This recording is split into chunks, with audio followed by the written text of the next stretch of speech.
पहले निफ्टी अब डीलो पर आया और एग्जैक्टली उसी जोन से सिंक हुआ जो फर्स्ट रेजिस्टेंस और 10 डे में था 23,275 23,292 तक गए हम और वहाँ से एक स्लिप आता हुआ।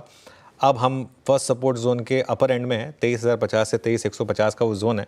अब देखते हैं इसको हम डिफेंड कर पा रहे हैं या नहीं। लेकिन आज की दिक्कत फिर मिड कैप्स, कल की बड़ी रैली के बाद आज फिर मिड कैप्स कोलैप्स होते हुए 1% मिड कैप इंडेक्स नीचे, 1:3 का एडवांस डिक्लाइन और आज काफ़ी एक्सीडेंट्स हैं। साइंट 18% नीचे है, अब सिंजीन 8% नीचे है, emphasis 5%, doctor Reddy's 5%, Paytm 3.25%, Zomato, काफ़ी स्टॉक्स हैं जहां पर इस समय आपको डिक्लाइन देखने को मिल रही है। और रचना जी, मेरी तरफ से जन्मदिन की आपको बहुत बहुत शुभकामनाएं। वीरू, आप भी विश करना चाहेंगे? रचना जी, रचना जी मेरी तरफ से भी और आवाज़ की पूरी टीम की तरफ से आपको बहुत बहुत शुभकामनाएं। और आपको जान के खुशी होगी जो आपके साथ रोज बात करती हैं अपर्णा, उनका भी जन्मदिन है आज। जी यार विश हैप्पी बर्थडे, मुझे पता चला वो मैंने उनको भी विश किया। Thank you all so much. तो आपकी कॉल दो आज। जी, मेरी आज की एक कॉल रहेगी अपोलो हॉस्पिटल में, जिसको हम फ्यूचर्स पे शॉर्ट करेंगे। और यहाँ पे काफी वीकनेस है जो और गहरा सकती है। तो यहाँ पे 6790 के करीब है हम फ्यूचर्स में, हम शॉर्ट करेंगे विद स्टॉप लॉस ऑफ 6800 के करीब है फ्यूचर्स पे, और हम शॉर्ट करेंगे 6850 के स्टॉप लॉस के साथ। और डाउन साइड पे हमारा टारगेट हो सकता है 6700 तक एंड इवन 6650 तक। और दूसरा जो मेरा कॉल रहेगा वो रहेगा दालमिया भारत में, जिसके अगेन फ्यूचर्स को हम शॉर्ट करेंगे और 1850 का एसएल लगाएंगे। 1824 पे है हम, हमारा टारगेट होगा 1800 एंड 1790। ओके, आपकी दो कॉल है और इसमें डालमिया भारत एक शॉर्ट भी है। अच्छा रचना जी, एक कॉम्प्लीमेंट मैं आपको और दूंगा, और मैं आपको क्लोजिंग में भी याद कर रहा था कल, HDFC बैंक खुलते ही साथ कल आपने शॉर्ट भी किया था, बेहतरीन कॉल थी। मतलब वाइल्ड ओपनिंग से और वाइल्ड गैप डाउन से नहीं प्रभावित होकर आपने वो शॉर्ट कॉल ली। Exactly a reversal from 200 I think 20 day exposure जो आपने कैच किया था, अच्छी कॉल थी वो। अब चलते हैं, बात करते हैं आशीष कयाल जी से। आशीष जी गुड मॉर्निंग, आपके दो ट्रेड्स। Good morning. देखिए पहला जो ट्रेड होगा मेरा यहाँ पर बाई साइड पे होगा अंबुजा सीमेंट। यहाँ पे काफी स्ट्रॉन्ग ब्रेकआउट आता हुआ नजर आ रहा है और मार्केट के ट्रेंड को बक कर रहा है। आज जहाँ प्रेशर वापस से बना है निफ्टी पे, लेकिन ये स्टॉक अभी भी 2-3 दिन से काफी अच्छा मूव दिखा रहा है। वॉल्यूम्स पिकअप हुए, 20 डीएमए से बाउंस बैक अच्छा किया है। तो अंबुजा सीमेंट में एक बाई की राय होगी। यहाँ टारगेट ऊपर में आते हैं करीबन 600 रुपए के, और स्टॉप लॉस लगाना होगा 542 का। और दूसरा जो स्टॉक है वो सेल साइड पे है वोल्टास। यहाँ पे बहुत दबाव बना हुआ है, यहाँ पे कोई भी पॉजिटिव रुझान नहीं बन पा रहा है। पिछले काफी दिनों से स्टॉक ने प्रीवियस हाई के ऊपर बंद करने से फेल किया है, तो इसका मतलब अभी भी ट्रेंड नीचे का इंटैक्ट है। तो वोल्टास को सेल करना चाहिए कोई भी पुल बैक पे। स्टॉप लॉस लगाइए ऊपर करीबन 1500 रुपए का, और टारगेट देख सकते हैं 1360 का। ओके, तो ये इस समय आशीष जी के पिक्स। शिल्पा जी, आपकी दो पिक्स। शिल्पा जी अनम्यूट करिए। सॉरी मेरे दोनों सेल साइड के ट्रेड रहेंगे। मेरा पहला रहेगा सेल जुबिलेंट फूड में। जुबिलेंट फूड में एक अच्छा खासा एक वीकनेस आया है। यहाँ पे 665 से 640 के लेवल्स अभी ओपन हो गए हैं। 685 पे ही आपका स्टॉप लॉस रहेगा, तो आप यहाँ पे ऑप्शन के थ्रू भी इसको ट्रेड ले सकते हैं। 670 का पुट जो रफली 10 रुपए के अराउंड ट्रेड कर रहा है, आप इसमें भी पार्टिसिपेट कर सकते हैं। स्टॉप लॉस आप इसमें 5 रुपए का मेंटेन कीजिए, और ये व्यू सही गया तो आपको ये 18 से लेके 22 तक भी ट्रेड करते हुए मिलेगा। मेरा दूसरा रहेगा सेल गुजरात गैस में। गुजरात गैस 510 पे एक अच्छा खासा रेजिस्टेंस है। जब तक इसके ऊपर नहीं जाता है इसमें आपको कोई अपसाइड नहीं दिखने को मिलेगा। In fact on the down side आपको 470 के भी लेवल्स आ सकते हैं। तो 510 के स्टॉप लॉस से आप 470 के लेवल्स के गुजरात गैस में भी सेल कर सकते हैं। ओके, राजेश जी आपकी दो ट्रेड्स। अनुज जी, एक सेल लूंगा एक बाय लूंगा। सेल करेंगे फार्मा से ग्लेनमार्क। मुझे लगता है एक सीरियस ब्रेकडाउन आ रहा है यहाँ पे। सो ग्लेनमार्क सेल करेंगे विद स्टॉप लॉस ऑफ 1480 का। 1480 के स्टॉप लॉस के साथ बेचे। इसका इमीडिएट सपोर्ट जो बनता है वो करीबन 1420 का है। तो आप कह सकते हैं करंट लेवल से करीबन 40-45 पॉइंट का करेक्शन ग्लेनमार्क में दिखता है। और एक बाय करेंगे वो भी क्रॉन्ट्रा होगा, दैट इज ब्रिटानिया।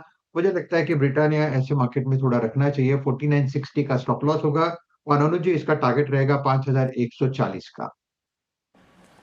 ब्रिटानिया 5037 पे, ब्रिटानिया अभी भी स्टेबल है, स्ट्रॉन्ग है, बट बाजार सिंक होता हुआ फर्दर, और एक बार फिर से वही, बल्कि आज की कैंडल जो है वो ज़्यादा ख़राब लग रही है, क्योंकि हम गए टेंडेमा के ऊपर कुछ देर के लिए, वहाँ से रिवर्सल दे दिया। और पेन कहाँ कहाँ पर है, पूरा फार्मा सिंक होता हुआ। तो दवा की हमें, दवा से अमूमन दर्द जो है वो कम होता है, लेकिन आज दवाई दर्द दे रही है। लुक एट वोल्टास, रचना जी वोल्टास पे हमने कल परसों भी बात की थी, शॉर्ट कॉल पे बात हुई थी, और अब तो ये वो, आपको याद है वो 12 अगस्त का ब्रेकआउट पॉइंट अब उस जोन को भी तोड़ चुका है, जो कि मेरे ख्याल से परसिस्ट करता था 1510 पर। अब क्या व्यू लग रहा है, मतलब इसमें दूर का विजन क्या कहता है, मतलब कहाँ तक का डाउनसाइड खुला हुआ है? जी, अगर लॉन्ग टर्म व्यू लेने की कोशिश करें इस पे, तो इस पे एक टेम्पररी सपोर्ट बनेगा करीब करीब 1320 के आसपास। तो यहाँ से करीब करीब 130 रुपीज फर्दर लोअर जाएंगे जब, तब वहाँ पे एक सपोर्ट बनेगा 1320 पे, और उससे पहले कोई सपोर्ट नहीं दिख रहा, और मोमेंटम इंडिकेटर्स भी डाउन साइड पे दिखा रहा है, तो यहाँ से थोड़ी फर्दर गिरावट की पॉसिबिलिटीज बनेगी। चलिए अब आगे बढ़ते हैं, और हमारे साथ मार्केट फंडामेंटल बात करने के लिए एल्केमी कैपिटल मैनेजमेंट के क्वांट हेड और फंड मैनेजर आलोक अग्रवाल जुड़े हैं, जो इक्विटी फंड इन्वेस्ट मैनेजमेंट में 2 दशक से ज़्यादा का अनुभव रखते हैं। आलोक जी गुड मॉर्निंग। बहुत लोगों के सवाल हैं कि ये मार्केट में हो क्या रहा है, क्यों हम एक तरफा गिर रहे हैं, और ख़ासतौर से ऐसे मार्केट में जहाँ ग्लोबली मूड माहौल ठीक ठाक है, कोई बहुत ज़्यादा दिक्कत है नहीं, भले ही डोनाल्ड ट्रंप के आने से थोड़ी वॉलेटिलिटी बढ़ी हो, लेकिन हमारी मार्केट ने काफ़ी अंडर परफॉर्म किया है। गुड मॉर्निंग अनुज। यस, ये बात तो है, हमारे मार्केट्स ने काफ़ी अंडर परफॉर्म किया है, और इनफैक्ट गौर देने की बात ये भी है कि मेन इंडाइसेस भले ही अपने पीक से लगभग 13% डाउन है, but most of this indices में जो मीडियन स्टॉक है वो लगभग 25 से 28% डाउन है। तो जो मेन इंडेक्स है, broader markets with in the index का पेन एक्चुअली छुपा रहे हैं, तो इसलिए पेन काफ़ी है इन टर्म्स ऑफ करेक्शन। क्यों है? काफ़ी सारे फैक्टर्स एक साथ आ गए इंडिया में। एक तो ये, जैसा आपने कहा कि यूएस इलेक्शन के बाद काफ़ी हद तक देखा गया है कि इमर्जिंग मार्केट से पैसे निकल कर यूएस की तरफ जा रहे हैं। वो देख रहे हैं कि US markets all time high पे है, एंड डॉलर इंडेक्स भी बढ़ते जा रहा है। तो ये ऐसे समय पे हुआ जब इंडिया की कॉर्पोरेट अर्निंग्स में भी स्लो डाउन है, और इकोनॉमिक एक्टिविटीज़ और इकोनॉमिक डेटा जो भी आ रहे हैं वो स्लो डाउन की तरफ इशारा कर रहे हैं। तो अगर मैं जीएसटी कलेक्शंस भी देखूं तो इस क्वार्टर के नंबर, अक्टूबर नवंबर दिसंबर तीनों ही महीनों में the GST collection single digit growth पे आई है। जीएसटी कलेक्शन को नॉमिनल जीडीपी के आसपास माना जाता है, तो सिंगल डिजिट पे ग्रोथ आना नेगेटिव तो है। तो हमने देखा दैट 6.6% से 6.4% जीडीपी ग्रोथ की एस्टीमेट भी आ गई है।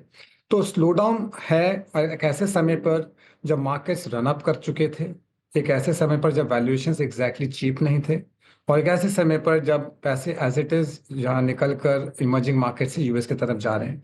तो सारे फैक्टर्स साथ में आए, इसलिए जो करेक्शन है ज़्यादा डीपर दिख रहा है। लॉन्गर टर्म और मीडियम टर्म में ऐसी कोई प्रॉब्लम नज़र नहीं आती।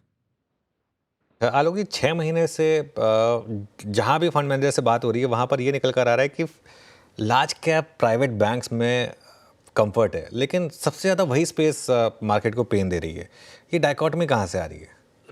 सर, इशू कहाँ है कि लार्ज कैप प्राइवेट बैंक्स के अगर इनकम स्टेटमेंट को भी ध्यान से देखें तो ना तो उनकी क्रेडिट ग्रोथ आ रही है, ना मार्जिन इम्प्रूवमेंट हो सकती है, और प्लस क्रेडिट कॉस्ट जो अभी तक लास्ट 3 सालों से इम्प्रूव होते आ रही थी उनमें स्पाइक देखने मिल रहा है। क्रेडिट ग्रोथ बैंकिंग सेक्टर की जो कि फोर्टनाइटली नंबर्स आते हैं वो 11 साढ़े 11% पे चल रहे हैं।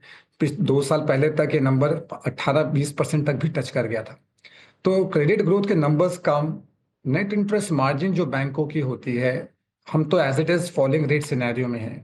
क्वेश्चन ये है कि कब रेट कट होगी। फॉलिंग रेट सिनेरियो में मार्जिन बढ़ते नहीं, बट सबसे इंपॉर्टेंट चीज़ ये है कि बैंकों के जो हाई मार्जिन प्रोडक्ट्स होते हैं जैसे कि क्रेडिट कार्ड लोन्स और स्पेशली पर्सनल अनसिक्योर्ड लोन्स, वहीं पे सबसे ज़्यादा स्लो डाउन है, बोथ रेगुलेटर के कहने पर भी जो उनके एक्शंस थे, प्लस इन जनरल क्योंकि वहाँ क्रेडिट कॉस्ट की स्पाइक हो रही है तो वहाँ पे भी ग्रोथ कम आई है। तो that's my overall earnings growth private बैंकों की इतनी हाई नहीं है, एंड हमें याद रखना पड़ेगा दैट ये एक ऐसा सेक्टर है जो कि काफ़ी हद तक ओवर ओन्ड है। ये सेक्टर पिछले डिकेड में बहुत अच्छा किया, 30% से ज़्यादा वेटेज हो गई इसके मेन इंडाइसेस में, जिसके वजह से ऑलमोस्ट हर पोर्टफोलियो में जा चुका था। तो ओवर ओन्ड सेक्टर जहाँ की अर्निंग्स ग्रोथ नहीं आ पा रही, दैट्स द रीज़न कि ये आउट परफॉर्म नहीं कर पा रहा। जिस दिन ये चीज़ें टर्न होंगी in terms of credit growth वापस आने लगे और मार्जिन इंप्रूव होने लगे, तब ये चीज़ सुधरेगी, जो कि नियर टर्म में नज़र नहीं आती। आलोक जी, कल आई होप आपने अल्ट्राटेक सीमेंट के नंबर्स देखे होंगे, उनके वॉल्यूम्स, उनकी टॉप लाइन, उनकी बॉटम लाइन, उनके मार्जिन्स।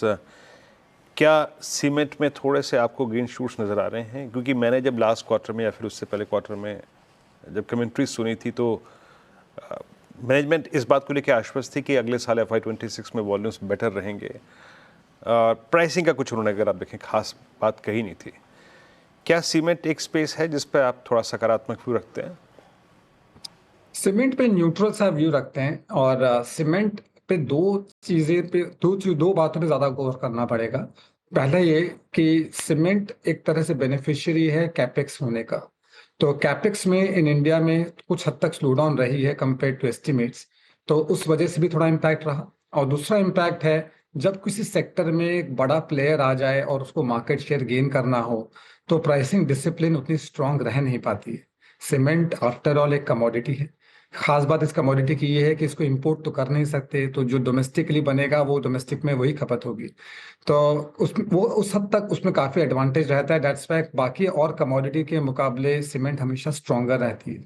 तो सीमेंट का लॉन्गर टर्म व्यू काफ़ी पॉजिटिव है, बट नियर टर्म में इसके ये दो चैलेंजेस, इंडिया की capex slow down plus large player जो मार्केट में आया और उसको मार्केट शेयर गेन करना है, उसके वजह से जब प्राइसिंग डिसिप्लिन वापस आएगी तो मार्जिन इंप्रूव होंगे। तब तक न्यूट्रल व्यू है।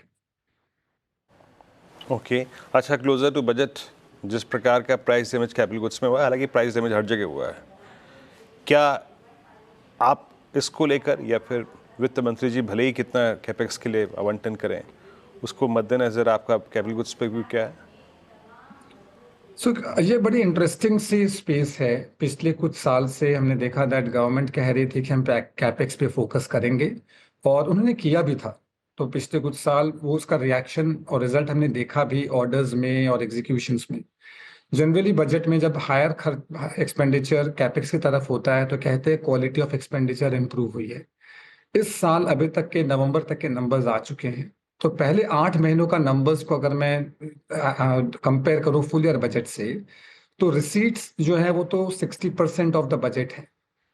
रेवेन्यू एक्सपेंडिचर वो भी 60% ऑफ बजट है, लेकिन जो कैपेक्स गवर्नमेंट ने किया है वो सिर्फ 46% ऑफ बजट है। तो उन्होंने जो कटौती की है, जो थोड़े वेलफेयर स्कीम्स और सब्सिडीज जो है वो 73% ऑफ बजट है। तो रेवेन्यू एक्सपेंडिचर बराबर रखा, सब्सिडीज थोड़े बढ़ गए, तो जो कटौती की कुछ हद तक बिकॉज दूसरे एक्सपेंडिचर बढ़ गए, एक उसके लिए, दूसरा जो ग्लोबल वॉलिटिलिटी है या ग्लोबल इवेंट्स हो रहे हैं उसके लिए थोड़ा बफर बनाने की जरूरत है। तो ये जो कटौती हुई कैपेक्स में हुई। अब इसका मतलब क्या है, आगे चल के जो 46% पूरे साल का खर्च हुआ है 8 महीने में, ये क्या इसको स्पीड बढ़ाई जाएगी आगे अगले साल में? क्या फोकस रेवेन्यू एक्सपेंडिचर और वेलफेयर पे रहेगा या कैपेक्स पे? यही चीज सबसे ज्यादा क्लोजली मॉनिटर करनी है हमें जब बजट आता है। बिल्कुल। अच्छा, एक बार पेटीएम का शेयर लेकर आइए जरा। 6% नीचे अब पेटीएम का शेयर आपको ट्रेड करता हुआ दिखाई देगा। एकदम से बड़ी गिरावट आई स्टॉक में, और अब 800 के भी नीचे आया ये स्टॉक जस्ट पिछले हफ्ते 1000 प्लस पर था, अब 800 रुपये के भी नीचे आ गया है। आलोक जी, जोमेटो या पेटीएम, कोई भी स्टॉक देखिए, न्यू एज का एक बड़ी रैली देखी थी हमने पिछले साल, लेकिन ये साल की शुरुआत काफ़ी ब्रूटल रही है इन सभी स्टॉक्स के लिए, और सब में 30% की हमने करेक्शन देखी है पिछले 1 महीने में करीब। यहाँ पर आपका क्या व्यू होगा? ये स्टॉक्स हैं क्या आपके फंड में? हाँ, इनमें से कुछ स्टॉक्स ज़रूर हैं, और फिनटेक स्पेस में इनमें से एक नाम तो काफ़ी लीडिंग नाम है और काफ़ी अच्छा काम कर भी रही है। रेगुलेशन रिलेटेड उनके हर्डल्स आए, उसके बावजूद भी उसको एक एक करके रिजॉल्व करके काफ़ी हद तक बाउंस बैक कर रही है, और रिजल्ट्स में काफ़ी हद तक हमें ग्रीन शूट्स और इम्प्रूवमेंट्स देखने को मिले। लेकिन जो कंज्यूमर फेसिंग टेक कंपनी है, जो प्लेटफॉर्म कंपनीज हैं, उन्होंने जिस तरह से गाइड किया है कि कंजम्पशन में स्लो डाउन है, जो उनके नंबर्स में भी दिख रहा है, तो एज इट इज बाकी सारे फैक्टर्स जो भी हम देख रहे थे मार्केट्स में, कंजम्पशन में काफी हद तक स्लो डाउन दिख ही रहा था। ओवरऑल इकोनॉमी स्लो डाउन है ही, पहले स्टेपल्स में स्लो डाउन थी, अभी डिस्क्रिशनरी स्पेंडिंग में भी हम लोग डाउन ट्रेडिंग देख रहे हैं, ऐसा मेजर एफएमसीजी कंपनी ने भी कहा और ये प्लेटफॉर्म कंपनीज ने भी इस तरह से गाइड की। अब होता क्या है कि कंपनीज बहुत हाई ग्रोथ पे, हाई वैल्यूएशंस पे ट्रेड कर रहे हैं। जब इनकी ग्रोथ सडनली थोड़ी कट होती है तो मार्केट में एक रिएक्शन आता है।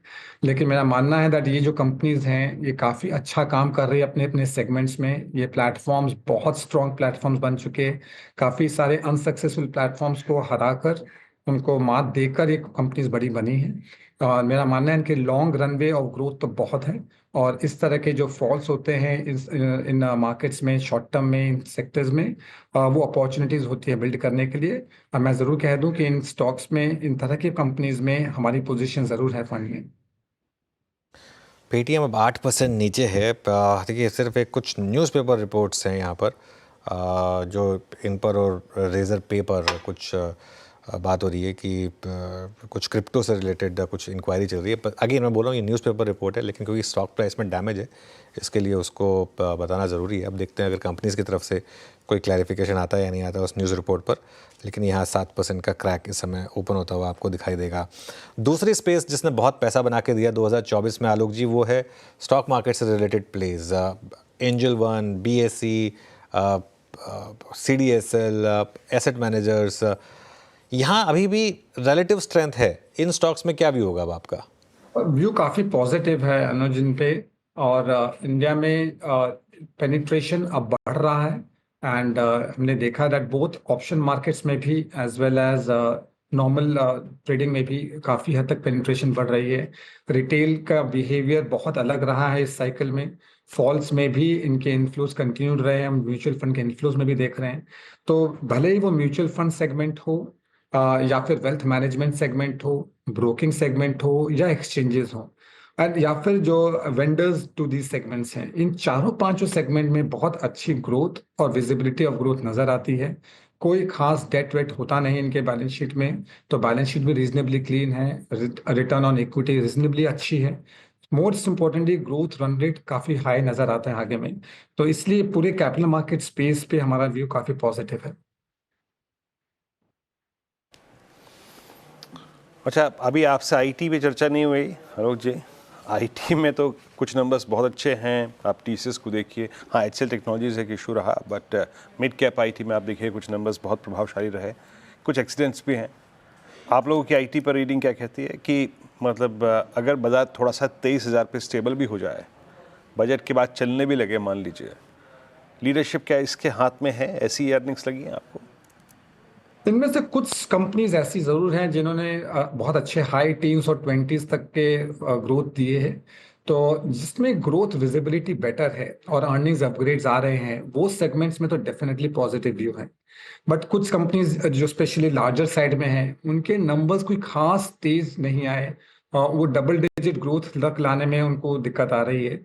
हालांकि वो कंपनीज रिलेटिव स्ट्रेंथ दिखा सकते हैं एक ऐसे टाइम पे जहां ब्रॉडर मार्केट में करेक्शन हो और डॉलर भी स्ट्रेंथन कर रही हो। वो रिलेटिव परफॉर्मेंस नियर टर्म रह सकती है, बट ड्यूरेबल गेन आने के लिए अर्निंग्स ग्रोथ चाहिए होती है, अर्निंग्स अपग्रेड चाहिए होते हैं। जो इनमें से कुछ मिड कैप आईटीज हैं जो जिन्होंने ऑलरेडी रिपोर्ट कर दी पिछले कुछ दिनों में, उनमें वो ग्रोथ दिखती है। तो सिलेक्टिवली पॉजिटिव हो इस सेक्टर पे। Selectively positive. अच्छा आलोक जी, ये हालांकि कई लोगों से इस पर बात भी हुई है कि शायद लोअर टैक्स ब्रैकेट में राहत दें वित्त मंत्री इस बार, डिमांड को पुश देने के लिए। एफएमसीजी की बहुत सारी कंपनियों पे प्राइस वाइज चार्टिकली वो विजिबल भी है, शायद बाजार थोड़ा सा उसको लेके ऑप्टिमिस्टिक सा हो रहा है।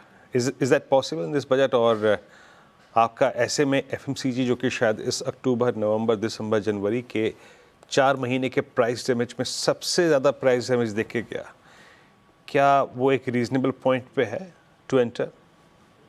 तो एफएमसीजी अगेन, जब मार्केट में इस तरह से वॉलेटाइल करेक्शन होती है तब एक रिलेटिव परफॉर्मेंस जरूर देखने मिल जाती है इनमें, क्योंकि अल्टीमेटली है तो बहुत ही हाई क्वालिटी बिजनेसेस। लेकिन जहां तक ग्रोथ का सवाल है, अगर मैं मार्केट की कमेंट्रीज तक पे भी जाऊं तो उन्होंने कहा था अर्बन साइड में थोड़ी स्लो डाउन है और रूरल साइड में थोड़े बहुत ग्रीन शूट्स देखने मिल रहे हैं। साथ ही साथ पिछले कुछ इलेक्शंस वगैरह में भी और अनाउंसमेंट्स में भी हमने देखा कुछ कुछ वेलफेयर स्कीम्स पे फोकस किया गया। तो अगर अब आगे जो बजट भी आने वाला है उस पे गवर्नमेंट खर्च कहाँ करती है, वेलफेयर की तरफ बढ़ाती है खर्च या कैपेक्स को मेंटेन करती है, उस पे ध्यान देना पड़ेगा। क्योंकि बिकॉज स्टेट गवर्नमेंट्स तो ऑलरेडी कैपेक्स के बजाय वेलफेयर स्कीम्स की तरफ झुक चुके हैं, झुकाव उनका एक्सपेंडिचर वहां पे है। सेंट्रल साइड पे क्या होता है दैट विल गिव ज्यादा क्लैरिटी मिलेगी उससे।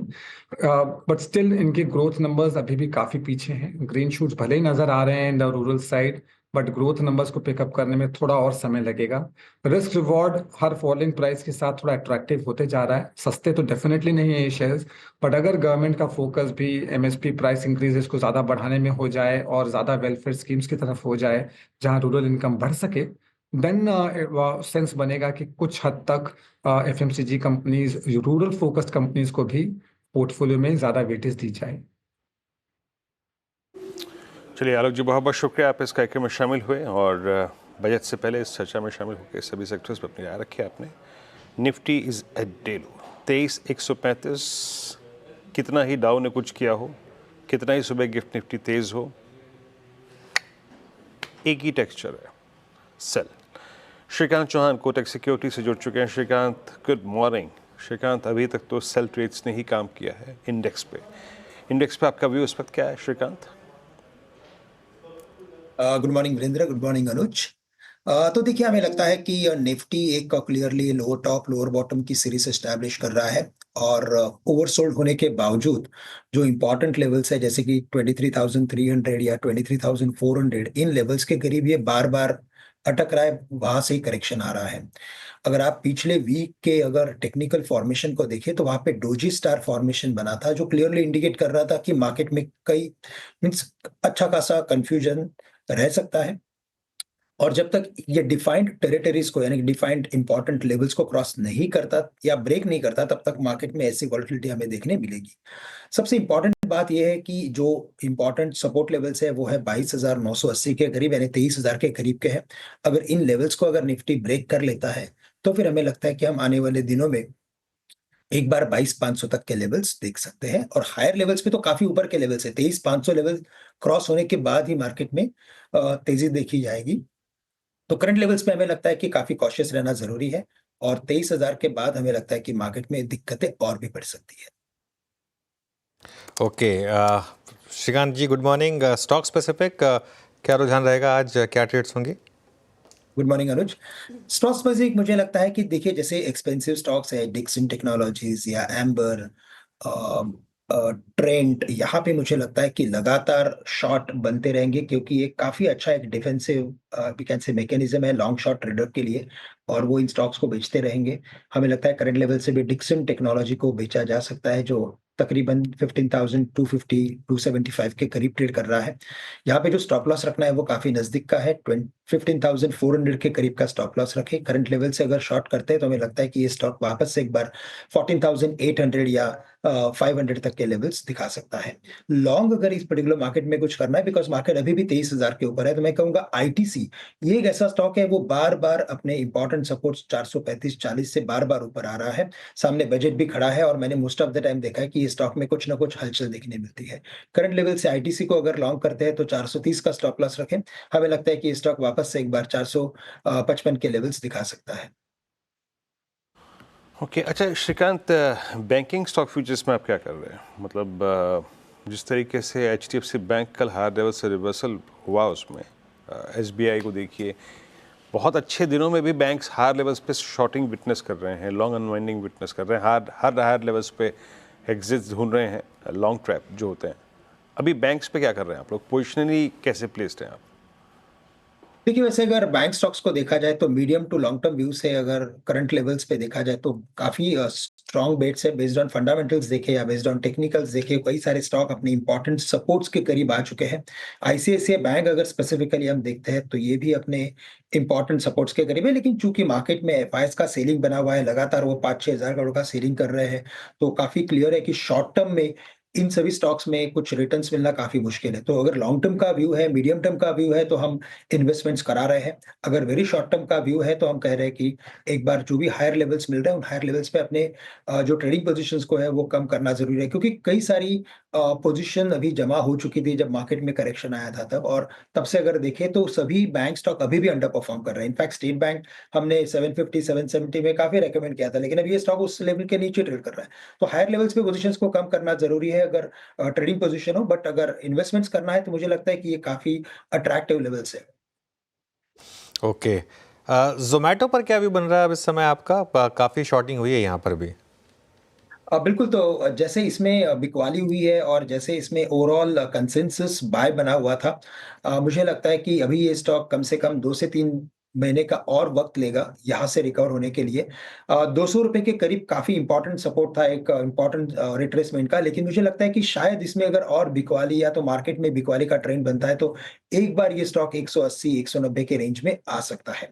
हमें लगता है कि अभी ₹250 के ऊपर जाना मुश्किल है, और अगर बिकॉज़ ऑफ एनी रीज़न अगर कोई पुल बैक अगर आ जाए तो 245, 250 के करीब इस पर्टिकुलर स्टॉक में अपनी पोजीशंस को कम करके चलें। हमें लगता है कि अभी ये स्टॉक थोड़ा वक़्त लेगा। ओके, चलिए श्रीकांत, बहुत बहुत शुक्रिया आज हमारे साथ जुड़ने के लिए। मार्केट वॉलेटाइल है, लेकिन एक चीज़ तो क्लियर है, रेंज को डिफेंड कर रहा है अभी भी मार्केट। लोअर लेवल से निफ्टी में अब थोड़ी रिकवरी आ रही है, करीब करीब 60 पॉइंट की रिकवरी आपको दिखाई देगी यहाँ पर। और पेटी में भी रिकवरी आई, वैसे वो थोड़ा आई थिंक ज़्यादा हो गया था, और वहाँ से इसमें थोड़ी सी रिकवरी आई। अब स्टॉक जो 8% नीचे था, अब 4.5% ही नीचे रहा, 773 से अच्छी रिकवरी आई। उसके अलावा एक दो और स्टॉक्स हैं जहाँ सेलिंग प्रेशर है, लेकिन वीरो एक अच्छी चीज़ ये है कि अब एटलीस्ट अगला आधा एक घंटा अब हमको नहीं सहन करना ये मार्केट, है ना? मैं भी यही अपेक्षा कर रहा था, आप यही बोलेंगे, है अनुज? बिल्कुल। आधे घंटे राहत होगी, अपनी जो तमाम दिक्कतें हैं और हमारी जो दहशत है स्की पे बैठने की, वो सौंप जाते हैं कंचन और श्रेया को। आप दोनों को ये समर्पित है बाजार, संभालिए। चलिए ब्रेक लेकर आते हैं और उसके बाद ट्रेडर्स हॉटलाइन।